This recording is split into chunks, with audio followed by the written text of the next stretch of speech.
Et alors que les candidats entament leur sprint final avant le premier tour, la campagne s'intensifie. En Guadeloupe, elle reste très discrète, en dépit de quelques meetings organisés par les différents partis. Le reportage d'Éric Stimfling. L'équipe de Jean-Luc Mélenchon est sans conteste la plus active durant cette campagne présidentielle. Le portrait du candidat de la France insoumise s'affiche jusqu'à Basse-Terre, pourtant ville de droite. Emmanuel Macron est surtout visible à Baie-Mahault et à Petit-Bourg. Logique, nous sommes dans 2 fiefs GUSR. Visiblement moins bien dotée, l'équipe de François Asselineau a préféré cibler les points stratégiques. En revanche, il y a encore beaucoup d'absents sur les panneaux électoraux. À peine 7 candidats à Basse-Terre, 6 à Capesterre-Belle-Eau et 2 seulement à Pointe-à-Pitre. De quoi donner des idées à certains qui ont joué la carte de l'anthropomorphisme. À Jarry, chaque candidat s'est vu transformé en animal. Un choix pas forcément apprécié par tout le monde. Du coup, l'équipe de François Fillon est venue coller l'affiche officielle, oubliant au passage de recouvrir l'image détournée. Dans la même veine, on peut également signer la présence de Jean Morandais. Ce candidat guadeloupéen s'affiche sur les bords des routes malgré l'absence des 500 parrainages. D'autres pensent déjà aux élections de juin 2017. Mais attention, rien ne sert de courir, il faut partir à point.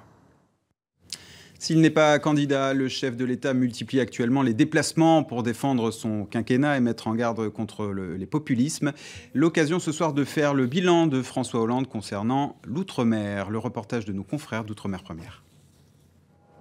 François Hollande aura été le premier président en exercice à avoir visité tous les territoires des Outre-mer, jusqu'à Futuna et à Miquelon, qui n'avaient vu jusque-là que des ministres. Il apprécie les rencontres et se fait porte-parole, promoteur de ces régions auprès de leurs voisins. C'est formidable la France. Nous sommes en Amérique du Nord, avec une petite île. Nous sommes en Amérique du Sud, avec les Caraïbes. Nous sommes dans l'océan Indien, avec la Réunion, Mayotte, et nous sommes ici en Océanie. La France est partout. Et les Outre-mer sont dans la République. Le 10 mai 2015, le chef de l'État n'est pas à Paris pour la commémoration nationale de l'abolition de l'esclavage.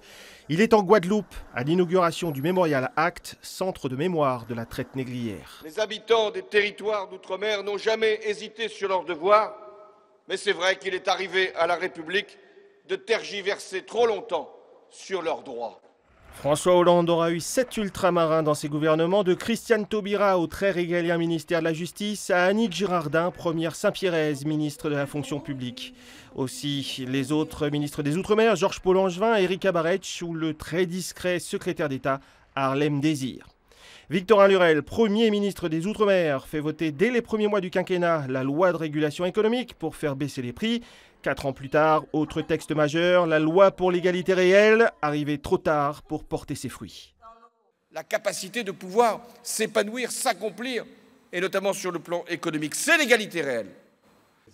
D'autres mesures sont pourtant passées, comme les 500 millions d'investissements supplémentaires, la loi sucre, pour que les normes nutritionnelles soient les mêmes qu'en métropole, ou l'offre de 150 000 contrats aidés pour les jeunes ultramarins, 10% du total national. Si les 30 engagements de François Hollande pour les Outre-mer étaient autant de travaux, il les aura tous entamés, mais beaucoup sont loin d'être achevés. À l'heure de la dernière ligne droite avant le premier tour, notre rubrique Questions de campagne sera consacrée toute cette semaine au développement économique et à la création d'emplois. Voici les propositions des candidats. Ils sont interrogés par Laurence Théatin.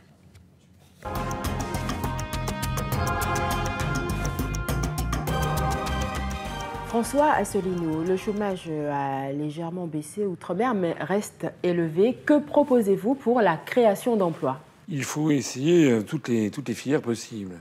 Il y a, dans certains cas, des problèmes de désertification médicale. Il faut veiller aussi à ce qu'il y ait une carte médicale qui soit bien assurée et favoriser aussi l'implantation de médecins là où ça le nécessite. Il faut essayer de maintenir quand même les productions vivrières, agricoles traditionnelles et éventuellement monter vers le haut de gamme. Il faut essayer d'avoir des appellations d'origine protégée dans le maximum de cas. Il pourrait y avoir la vanille de la Réunion, l'ylang de Mayotte, le géranium de la Réunion, la fleur de Tiaré de Polynésie. J'ai découvert, moi, à la Réunion, par exemple, ou en Martinique, ou aussi à Marie-Galante, pour ne pas faire de jaloux. En matière de rhum, on est dans le très très haut de gamme. Il faut trouver des filières de valeur ajoutée. Il faut aller vers un tourisme plus authentique. Moi, je garde parmi les plus beaux souvenirs de ma vie, C'est en Calédonie, dans un gîte rural chez les Kanaks. Nos solutions pour l'emploi. Eh bien déjà, nous on pense que les richesses qui sont entre les mains des familles ou des descendants des colons, des riches ou des grosses entreprises françaises, ça doit être redistribué. Nous on est pour l'idée d'une expropriation, d'un repartage des richesses. Ça veut dire notamment au niveau des terres et de l'agriculture. Il faut que ce soit remis entre les mains de la population et les entreprises aussi. Donc on est pour un système démocratique, mais du point de vue économique. C'est-à-dire qu'en fait les productions des richesses soient entre les mains de la population de manière à ce que justement les richesses soient réparties directement et équitablement. Donc la question de l'emploi, c'est suite à tout ça, quoi, parce qu'on voit bien qu'aujourd'hui les logiques capitalistes, c'est des logiques de rentabilité, de course au profit, puis en temps de crise, ça justifie des attaques sur l'emploi, sur les salaires, sur les conditions de travail. Donc la seule manière de remettre en cause tout ça, c'est rompre avec les logiques capitalistes. L'avenir des Outre-mer, selon vous, donc, il est donc, moins dans l'Union européenne et plus dans leur environnement régional?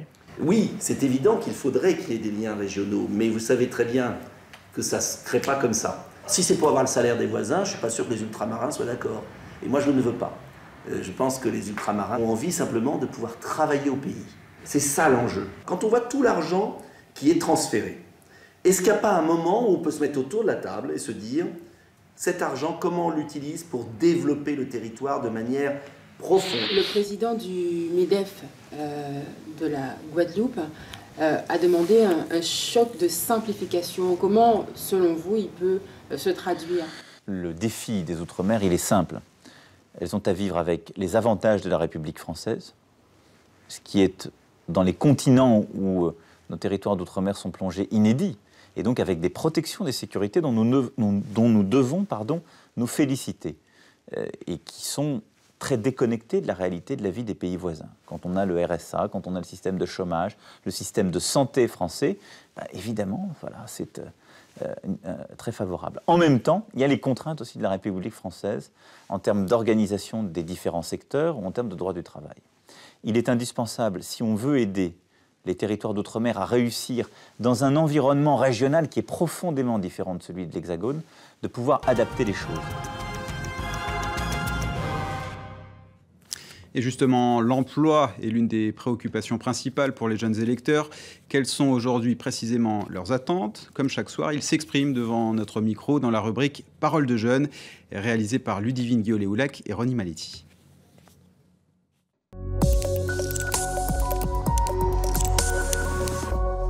Je ne sais toujours pas pour qui voter.